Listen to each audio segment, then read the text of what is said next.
Friendship भी अच्छी नहीं चल रही है, पढ़ाई का भी स्ट्रेस है, घर में फाइनेंशियल स्ट्रगल भी है, बहुत कुछ कर करके इसने अपने दिमाग को इसको बैठे बैठे इस तरीके से थॉट आया कि तूने गॉड पे थूक दिया है। पढ़ाई लिखाई भी बहुत कम होने लगी क्योंकि वही सब कुछ दिमाग में चलने लगा और स्ट्रेस बढ़ता चला गया। अपनी हेल्पलेसनेस शो करते हैं, रोते हैं, तड़फते हैं। तो एक दिन ये अपने घर से बाहर जा रहा था और एक छोटे बच्चे को देखा, और छोटे बच्चे को देखा, उसके पास से निकला तो उसको ऐसा। हेलो माय डियर वंस, बेहद खुशी के साथ इस वीडियो को रिकॉर्ड कर रही हूँ क्योंकि फिर से एक ओसीडी रिकवरी का केस मैं आपके साथ शेयर करने वाली हूँ। ये लड़का चार ओसीडी की थीम के साथ मेरे सामने जब आकर बैठा, आप समझते ही हैं कि कितना परेशान होगा। जिन लोगों को ओसीडी है या किसी के फैमिली मेम्बर को ओसीडी है, उन्हें पता है कि ओसीडी सफरर्स का पेन क्या होता है। और किसी को एक नहीं, दो नहीं, चार थीम अटैक कर रहे हैं, और वो इतना ज़्यादा अटैक कर रही हैं, इतने सिम्टम्स की इंटेंसिटी ज़्यादा है कि वो पर्सन बिल्कुल ऐसा लग रहा है कि उसे रोबोट बना दिया है और कोई उसको ऑपरेट कर रहा है। इस हद तक उसकी हालत हो गई थी। अब सोचिए, इतनी बुरी कंडीशन से अगर कोई बाहर निकला हो तो उसके लिए कितना मैजिकल होगा ना, सब कुछ बिल्कुल नॉर्मल तरीके से जीना। वही इसके साथ हो रहा है। अब नाम तो मैं बता नहीं सकती, यंग बच्चा है, अभी लाइफ में बहुत कुछ करना है, शादी वादी होनी है, तो फैमिली वालों का एक ये था कि बिना नाम वगैरह सब बताए हुए आप शेयर कर दीजिए। तो मैं बताती हूँ पूरा डिटेल में। देखिए, ये लड़का जब मेरे पास आया तो इसको एक कंटामिनेशन का था, इसको चेकिंग का था, इसको रिलीजियस था, और उसको हार्म ओसीडी, 4 इसकी थीम थी। अब ये ना बहुत ही ज़्यादा आसपास साफ़ सफाई का ध्यान रखना, क्योंकि हर चीज़ ना इसकी एकदम रिलीजियस से ही कनेक्ट होती थी। मतलब मेन जो कोर थीम थी वो थी रिलीजियस ओसीडी। अब इसको साफ़ सफाई भी इसीलिए रखनी होती थी क्योंकि इसको ये लगता था कि ये कहीं ऐसा ना हो कि कुछ ऐसा कर दे, कुछ गंदगी फैला दे जिससे कि भगवान इससे नाराज़ हो जाए। इसीलिए बार बार चेक भी करता था कि ठीक से साफ़ हुआ है या नहीं हुआ है। इसको एक बार में सेटिस्फैक्शन नहीं मिलता था, तो इसने पहले 7 का काउंट बनाया कि 7 बार मुझे करना है कोई भी चीज़, और बार बार उस चीज़ में चेक करता रहता था कि ठीक से हुआ है नहीं हुआ है, और फिर रिपीटेशन करता रहता था। ऐसे इसको हार्म का वो रहता था कि कहीं ऐसा तो नहीं है कि मैंने कुछ हार्म कर दिया, गॉड को हार्म कर दिया, या इसको ये था कि गॉड के बनाए हुए हम सारे इंसान हैं, तो कहीं ऐसा तो नहीं है मैंने किसी को भी हार्म कर दिया। स्पेशली छोटे बच्चों को लेकर इसको बहुत ज़्यादा हार्म का फियर रहता था। इस तरह से इसकी ओसीडी इस पर शुरुआत से ही अटैक करने लग गई थी। मतलब जब इसको इंट्रूसिव थॉट्स आने शुरू हुए तो 2 दिन के अंदर ही इतना बुरी तरीके से ओसीडी ने अटैक किया कि समझ ही नहीं पाया कि इसके साथ क्या हो रहा है। तो चलिए पूरा डिटेल में समझ लेते हैं। जब ये 17 साल का था, आज ये 25 साल का है, जब ये 17 साल का था तब ओसीडी की शुरुआत हुई। ये उन दिनों कुछ स्ट्रेस से गुजर रहा था। इसकी फ्रेंडशिप भी बहुत अच्छी नहीं चल रही थी, पढ़ाई का भी स्ट्रेस था, और उस टाइम पर फैमिली में फाइनेंशियल स्ट्रगल भी चल रही थी। तो बहुत जगह से इसकी लाइफ में बहुत स्ट्रेस था।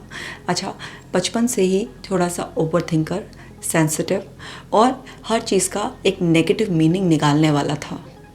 तो शुरू से ही ऐसी आदत थी, क्योंकि घर में अपने बड़ों को इसी तरीके से छोटी छोटी बातों पर नेगेटिव होते हुए, एकदम से पैनिक करते हुए, ऐसा ही इसको एनवायरनमेंट मिला था। तो वहाँ से इसकी पहले से कंडीशनिंग ऐसी थी कि अगर कोई भी ऐसी सिचुएशन आए जिसमें स्ट्रेस है तो उसे स्मूथली हैंडल करने के बजाय लोग पैनिक हो जाते हैं और नेगेटिव मीनिंग एसोसिएट करने लगते हैं। तो वही लर्निंग के साथ इसको नेगेटिव मीनिंग देने की और थोड़ा पैनिक होने की आदत थी। अब फ्रेंडशिप भी अच्छी नहीं चल रही है, पढ़ाई का भी स्ट्रेस है, घर में फाइनेंशियल स्ट्रगल भी है, बहुत कुछ कर करके इसने अपने दिमाग में नेगेटिव बहुत स्टोरीज़ बनानी खुद ही शुरू कर दी। पढ़ भी रहा है लेकिन दिमाग में नेगेटिव थिंकिंग का, ओवर थिंकिंग की पूरी चेन चल रही है। पुअर लाइफस्टाइल, कोई एक्सरसाइज नहीं करना, जंक फूड बहुत ही ज़्यादा खाना, उल्टे सीधे टाइम पर सोना, हर चीज़ में नेगेटिविटी पिक करना, ये सब काफ़ी लंबे समय से इसके साथ चल रहा था। जब ये 17 ईयर्स का था तो इसको बैठे बैठे इस तरीके से थॉट आया कि तूने गॉड को डिसरिस्पेक्ट कर दिया है, तूने गॉड पे थूक दिया है। अब इसने कहीं असलियत में थूका ही नहीं था, इसने किसी भी वे में गॉड को डिसरिस्पेक्ट नहीं किया था, क्योंकि गॉड को डिसरिस्पेक्ट करने के लिए भी आपको मंदिर तो जाना पड़ेगा ना, या आप कहीं घर में भी कुछ पूजा पाठ करते हो, कुछ भी। इसके पूजा पाठ कुछ भी नहीं था, ना ये मंदिर जाता था, ना ये घर में भी जो उन्होंने मंदिर सा बना रखा था उसमें भी कभी हाथ नहीं जोड़ता था, कुछ भी ऐसा नहीं। एकदम सडन इसको थॉट आया इस तरीके से कि तुमने भगवान को डिसरिस्पेक्ट कर दिया, थूक दिया है। ये थॉट इसके दिमाग में रिपीट होने लगा, इसको डर लगने लगा कि ये क्या चक्कर है, मैंने कैसे डिसरिस्पेक्ट किया। तो फिर जब सोचने लगा तो इसके दिमाग में एक थॉट आया कि तुमने ना अभी उधर को देखकर ऐसे किया था, तो तुमने गॉड पे थूक दिया इस तरीके से। तो वहाँ पर इसको लगने लगा क्योंकि इसने ऐसा किया था इस तरीके से। ऐसे होता है ना कभी कभी मुंह में कोई तिनका या कुछ होता है तो हम लोग ऐसे कर देते हैं। तो एकदम से इसके दिमाग में इसको ऐसे कन्विंस करने की कोशिश करी और ये डर गया, क्योंकि पहले से इसके अंदर डर था, बहुत नेगेटिव मीनिंग, और इतना स्ट्रेसफुल पीरियड चल रहा था। तो जितना ये नेगेटिव सोच रहा था वही माइंड ने पिक कर पैटर्न इसके दिमाग की कहानी बना दी कि अब तुमने गॉड को डिसरिस्पेक्ट कर दिया है, वैसे ही तुम्हारी फैमिली में इतनी प्रॉब्लम्स चल रही हैं और अब भगवान नाराज़ हो जाएंगे, बिल्कुल बर्बाद कर देंगे, सब कुछ ख़त्म कर देंगे, तबाह कर देंगे इस तरीके से। अब तुम्हें भगवान को मनाना है तो साफ़ सफाई करो। तो इसने जहाँ पर इस तरीके से वो किया था ऐसे थूक कर कैसे, तो अब ऐसा तो कुछ थूका नहीं था कि वहाँ पे कुछ पड़ा हो और साफ़ सफाई करनी हो, लेकिन क्योंकि ये सब कुछ इंट्रूसिव था नेचर में, ऐसे ही इसको ये किया, उसने उठकर वहाँ पे साफ़ सफाई करनी चालू कर दी। तो अब साफ़ सफाई करनी चालू कर दी तो वहाँ पर वो जो रिलीजियस स्टार्ट हुआ और वो साफ़ सफाई पर भी आ गया, और अपने आप ही इसके दिमाग में इस तरीके के सजेशन आने लगे कि अपना सारा एरिया अच्छे से साफ़ सफाई करके रखो। साफ़ सफाई करने लगा, आराम से अपनी चीज़ें ऑर्गेनाइज़ करने लगा, तब भी एकदम डाउट आने लगा, चेक करो कि तुमने ठीक से किया है नहीं किया है। फिर उसको चेक करा, फिर उसको वहम आने लगा कि शायद ठीक से नहीं हुआ, एक बार और कर दूँ। इस तरीके से वो चेकिंग का भी हुआ, फिर उसमें रिपीटिशन का भी हुआ। फिर धीरे धीरे वो अंदर ओसीडी की फेकनेस और बढ़ती चली गई, और ये एक बार नहीं, 2 बार नहीं, कभी 7 बार करना है, कभी उससे ज़्यादा बार करना है, इस तरीके से ये सब चीज़ें इसके साथ होने लग गई। तो पहले ये 2-3 थीम्स में इस तरीके से हटका चल रहा था। इसको भी समझ में नहीं आ रहा था ये क्या हो रहा था। उसको लग रहा था कि अंदर से जो आ रहा है ये सही है, सच है। फैमिली मेम्बर को भी नहीं बताया, कुछ भी नहीं। अब इसको बहुत डिफ़िकल्टी होने लगी क्योंकि टाइम बहुत ज़्यादा लगने लगा इन चीज़ों में, हर समय डर लगने लगा।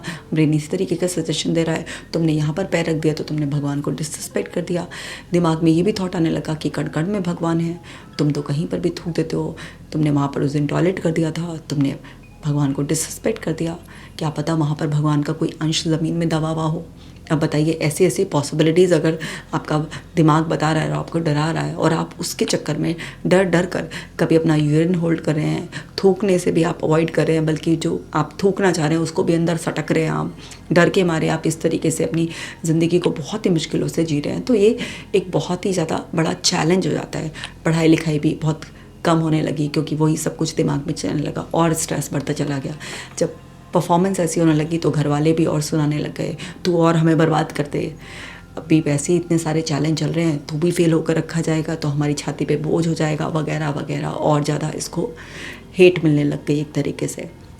ये बता नहीं पा रहा था कि इसके साथ क्या हो रहा था। तो एक दिन ये अपने घर से बाहर जा रहा था और एक छोटे बच्चे को देखा, और छोटे बच्चे को देखा, उसके पास से निकला तो उसको ऐसा डाउट होने लगा कि मैंने शायद इसको हार्म कर दिया है। फिर सडनली उसके दिमाग में थॉट आया कि बच्चे भगवान का रूप होते हैं और तुमने बच्चे को हार्म कर दिया, यानी कि तुमने भगवान को फिर डिसरिस्पेक्ट कर दिया और अब तो तुम्हारी बर्बादी बिल्कुल पक्की है।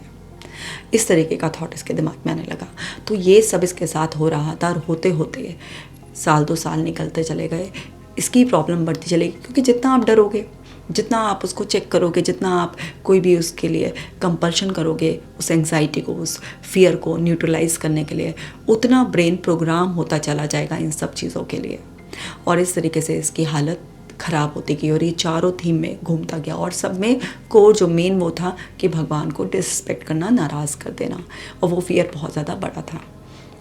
अब देखिए, जो इंट्रूसिव थॉट्स होते हैं ना, वो ना आपका ब्रेन बनाता ही है। सबको इंट्रूसिव थॉट आते हैं, बट कुछ लोग ना इंट्रूसिव थॉट्स के आने पर एकदम से उनको रिस्पॉन्ड करना स्टार्ट कर देते हैं, घबरा जाते हैं, डर जाते हैं। वो ये नहीं समझते हैं कि थॉट्स जस्ट थॉट्स होते हैं। थॉट्स में कोई पावर नहीं होती। थॉट्स की रियलिटी हम एक्शन से बनाते हैं, ना कि थॉट्स में अपने आप में कोई रियलिटी होती है। अब क्योंकि इसका पैटर्न ही था ओवर थिंक करने का, नेगेटिव मीनिंग निकालने का, क्योंकि एनवायरनमेंट से भी वैसा ही सीखा था और उस टाइम पर स्ट्रेस भी इस तरीके से चल रहा था। तो करते करते वो इंट्रूसिव थॉट को जब अटेंड किया तो वो फियर और ज़्यादा बढ़ता चला गया, क्योंकि आप अपने ब्रेन को उसको फीड करते चले गए। और नेगेटिवली फीड करते चले गए तो उसकी पावर्स बढ़ती चलेगी, क्योंकि उसमें गलत प्रोग्रामिंग होती चलेगी। एक्शन से ब्रेन को रियलिटी लगती है कि आप इस पर एक्ट कर रहे हैं, तो यानी कि इसमें रियल में कुछ थ्रेट है, तो वहाँ पर वो सजेशंस रिपीट होने लगते हैं। तो इस तरीके से ये ओसीडी के लूप में फंसा। दूसरा, इसकी गट हेल्थ भी बहुत ख़राब थी, क्योंकि जंक फूड खाना, पुअर लाइफस्टाइल, ना सोना टाइम पर, ना खाना टाइम पर, और बिल्कुल सोचते रहना, तो गट हेल्थ भी इसकी बहुत ज़्यादा ख़राब थी। इसको आईबीएस का भी प्रॉब्लम था।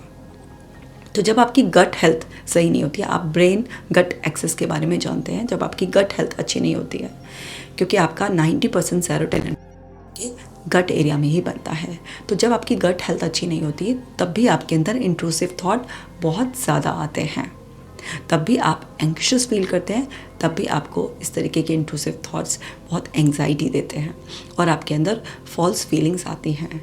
इसीलिए आपको अपनी गट हेल्थ का भी बहुत खास ख्याल रखना होता है। और जब बार बार अंदर से वो फियर की फीलिंग्स आती हैं, तो आपका ब्रेन उसका मिस इंटरप्रिटेशन निकालता है और आप उस पैनिक मोड में और ज़्यादा जाते हो और अपने आप को बचाने के लिए, प्रोटेक्ट करने के लिए खुद को और अपनी फैमिली को, आप ओसीडी के लूप में फंसते चले जाते हो। तो आपको समझना होगा कि हमारा ब्रेन और गट ब्रेन दोनों का ख्याल रखना बहुत ज़्यादा ज़रूरी है। इसीलिए मैं अपनी हर वीडियो में बोलती हूँ आपसे कि आप अपने फूड को चेंज कीजिए, एक्सरसाइज कीजिए, अपने लाइफस्टाइल को बहुत अच्छा कीजिए, तभी आप अपनी किसी भी तरीके की ओसीडी से, एंग्जाइटी से, डिप्रेसिव थॉट से, इंट्रूसिव थॉट से, ब्रेन फॉग की प्रॉब्लम से, ओवर थिंकिंग, कोई भी आपको चैलेंज हो, उससे तभी आप ओवरकम कर सकते हैं जब आप अपनी बॉडी एंड माइंड दोनों को एक परफेक्ट हार्मनी में रखोगे, जब आप दोनों पर प्रॉपरली काम करोगे। क्योंकि आपने अपने ब्रेन को ऊपर से पॉजिटिवली फीड कर लिया, लेकिन आपने अपना लाइफस्टाइल नहीं सुधारा, आपने अपने गट को रीसेट नहीं किया, तब भी आपकी प्रॉब्लम पूरी तरीके से सॉल्व नहीं होगी। इसीलिए होलिस्टिक वे में हमें अपने ऊपर काम करना होता है। आप मेरी कोई भी वीडियो देख लो, उस सब का मैसेज यही है कि आपको अपने बॉडी एंड माइंड दोनों पर काम करना है, और वही हमने इस लड़के के साथ किया। अब इसको मेरे साथ पूरा 1 साल का समय लगा, क्योंकि फियर ही इतना इंटेंस था। शुरुआत में ओसीडी सफ़र इतना सपोर्ट नहीं कर पाते हमें, हम उन्हें बताते हैं वो सब चीज़ें, लेकिन वो नहीं कर पाते, अपनी हेल्पलेसनेस शो करते हैं, रोते हैं, तड़फते हैं, और उनका दर्द समझ में आता है, उनकी तकलीफ़ एक समय पे महसूस होने लगती है कि सच में ये इंसान नाटक नहीं कर रहा है, इसके अंदर इतनी दुखन, तड़फन, बेबसी है।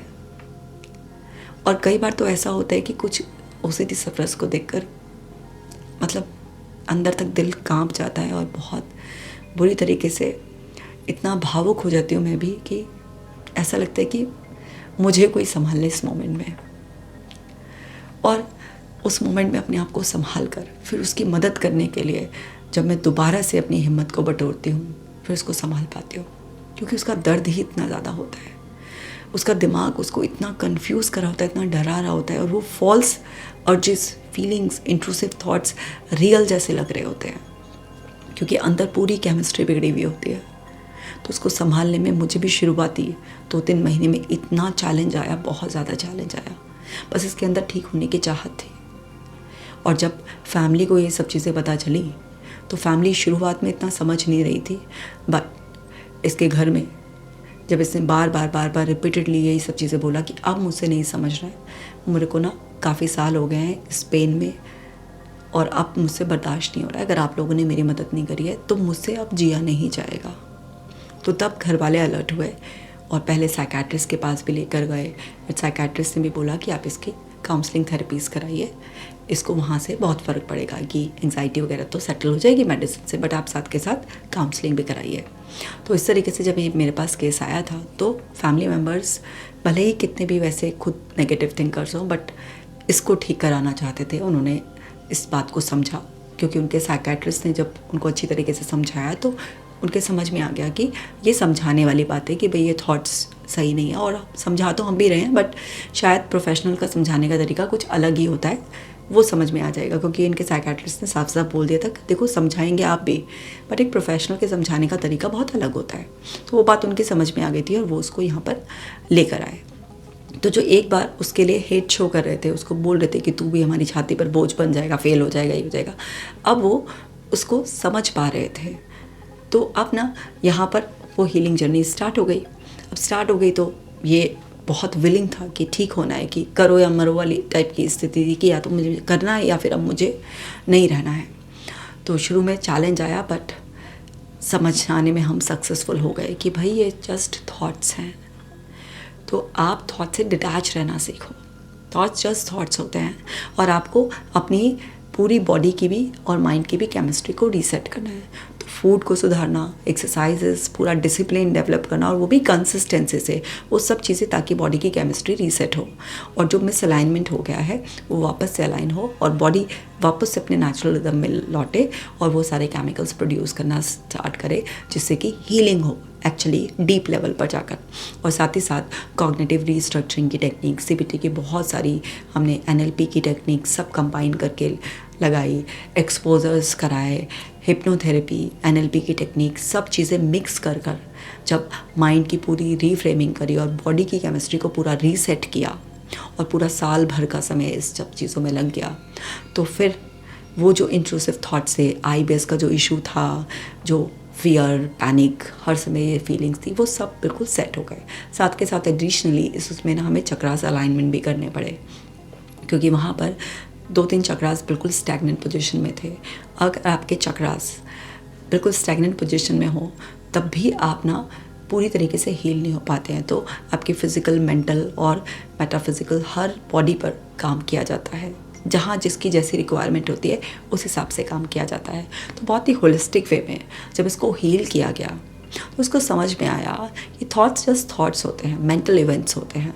आपके अंदर जो भी पैटर्न्स ऑलरेडी बने हुए होते हैं, जो एक्सपीरियंसेस होते हैं, जो भी इन्फॉर्मेशन फीड होती है, उसके बेसिस पर आपका माइंड उस तरीके के सजेशंस आपको देता है। बट सारे सजेशंस क्वालिटी सजेशंस नहीं होते हैं। उनसे डरने की बजाय आपको उस थॉट को, उस सजेशन को बस एक सजेशन, एक थॉट की तरह लेना है।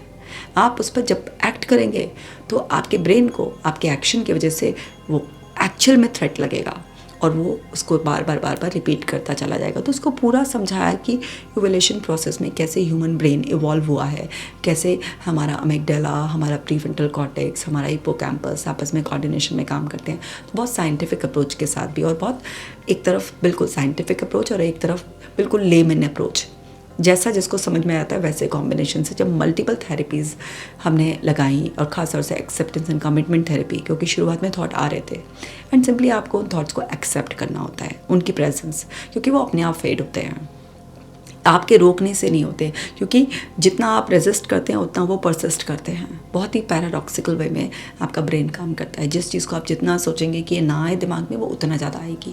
तो जब पूरी माइंडफुलनेस की टेक्निक्स, मेडिटेशन एंड ऑल सब चीज़ें कराई गई, तो भाई कड़ी मेहनत से ज़िंदगी उसकी पूरी तरीके से बदल गई है और आज वो पूरी तरीके से फ्री है, पूरी तरीके से फ्री है। और मुझे बेहद ही खुशी है कि आप देखो ना, 25 साल का एक यंग लड़का जो बिल्कुल दुनिया से जाने के लिए तैयार बैठा था, और अब वो दुनिया को जीने के लिए इतना उत्साहित है, इतना सब कुछ अच्छे से करने के लिए तैयार है, बहुत ही खुलकर जीने के लिए तैयार है और समझ गया है इन सब तरीके की साइकोलॉजिकल ट्रेनिंग में, इन सब थेरेपीज़ का क्या फ़ायदा होता है। आपके जो करंट चैलेंजेस होते हैं वो तो ख़त्म हो ही जाते हैं, साथ के साथ आप ना एक कंप्लीट ट्रांसफॉर्मेशन अवतार में जब अपनी ज़िंदगी से फिर से हेलो करते हैं ना, तो आप बहुत कमाल के इंसान होते हैं। क्योंकि आप ना ये जो माइंड, यानी कि जो हमारे लिए सब कुछ कर रहा है, हमें चला रहा है, उसका कोई मैनुअल हमें मिलता नहीं कि इस दिमाग को कैसे हैंडल करना है, कैसे इसका बेस्ट यूटिलाइजेशन करना है और अपने फेवर में इसको काम कराना है। तो आपको ना वो मैनुअल मिल जाता है। और ज़रूरी नहीं कि आप किसी मेंटल हेल्थ इशू से सफ़र कर रहे हो तो ही आपको इन थेरेपीज़ के लिए जाना चाहिए। आपको अपने सेल्फ डेवलपमेंट के लिए भी बहुत सारी ऐसी चीज़ें सीखनी होती हैं जिससे कि आप अपनी लाइफ को बहुत ही स्मूथ वे में, बहुत अच्छी तरीके से चला सके। अब इसने तो अपनी ज़िंदगी बदल ली, अब बारी है आपकी।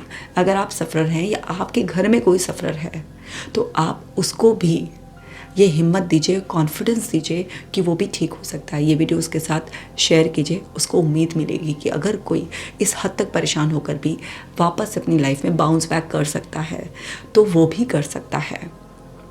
तो इस वीडियो को ज़रूर से शेयर कीजिए।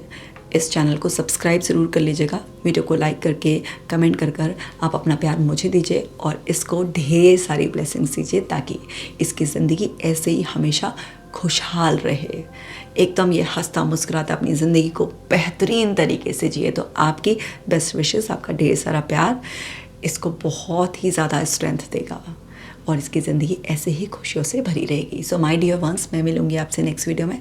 आप अपना खास ख्याल रखिएगा।